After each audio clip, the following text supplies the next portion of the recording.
Hello, Mi. Good morning po. Gising ka na ba? Naligo ka na ba? Kumain ka na ba? Ingat ka po lagi. Sorry po kagabi. Hindi na ako nakatagal ng chat with you. Kasi pagod po ako kagabi.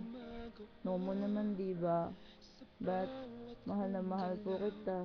Hindi ko na nga po nakita ang mga nangyayari sa group natin. Nung nagkaroon ako ng internet sa cellphone ko, nagtry ako na silipin ang group. Yun, may gulong konti.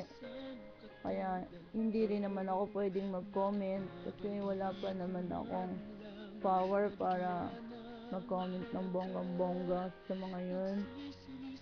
Ni, kumain ka na po ba? Kumain ka na dyan. Ingat ka po lagi. Malayo po kasi ako. Kaya hindi kita makikir. Mahayinan man lang at masubuan sa pagkain mo. Masabayan man lang pag nagmerienda ka.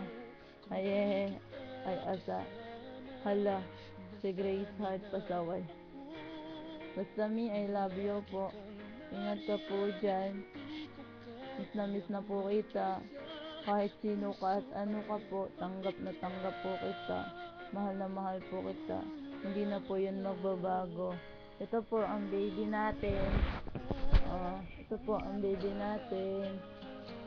I love you, mommy. Kiss, kiss, kiss, kiss. I love you, mommy. Namiss na po kita, mi. I love you po talaga. I love you. Bye-bye, mommy. Good morning po ulit. Miss you. Bye-bye. Love you po. Love you, mommy. Ingat ka po dyan lagi, ha. Miss na po kita. I love you, mommy. I love you, mommy. I love you. I love you. Take care ka po dyan always. But I never forget you, okay?